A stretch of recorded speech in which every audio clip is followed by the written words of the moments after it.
On a cold January evening in 2013, 26-year-old Robert Ethan Saylor walked into a movie theater in Newmarket, Maryland, expecting nothing more than a night at the cinema. Instead, it would be the final night of his life. Known simply as Ethan to those who loved him, he lived with Down syndrome. He was gentle, intelligent, and deeply passionate about music, movies, animals, and the emergency services he admired so much. But like many people with Down syndrome, Ethan struggled with sensory processing difficulties.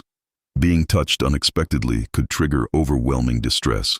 That night, Ethan had gone to see Zero Dark 30 with his caregiver. When the film ended, he became unsettled. Following instructions from Ethan's mother, the caregiver briefly left him in the theater lobby while she collected the car, believing a few quiet moments would help him calm down. But while she was gone, events began spiraling towards tragedy. Ethan wandered back into the cinema and sat down to watch the next screening. A staff member approached and told him he would need to buy another ticket or leave. Ethan didn't understand. He remained seated. Mall security was called. Then 3 off-duty police officers arrived. Witnesses later described Ethan becoming upset and refusing repeated demands to leave. His caregiver desperately tried to explain the situation. She warned staff and officers that Ethan had Down syndrome. She pleaded with them not to touch him. She begged them to let her speak with him. Her warnings went unheard.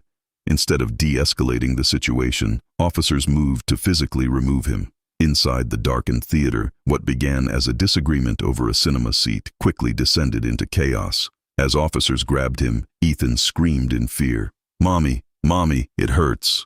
Those would become some of the final words witnesses heard him say. A struggle followed. One officer forced Ethan to the floor and pinned him down. According to investigators, the pressure applied during the restraint crushed structures in his neck and throat.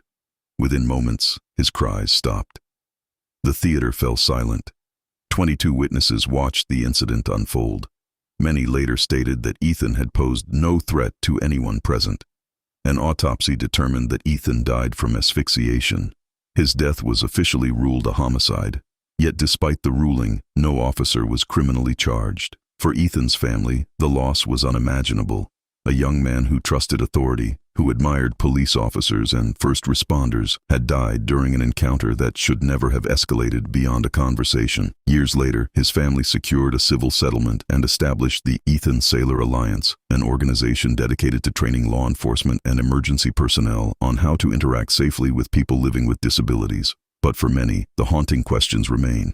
How did a dispute over a movie ticket end with a young man dead on a cinema floor? Why were repeated warnings ignored? And how many tragedies begin not with violence, but with a failure to understand the person standing in front of you? For Ethan Saylor, a simple trip to the movies ended in darkness.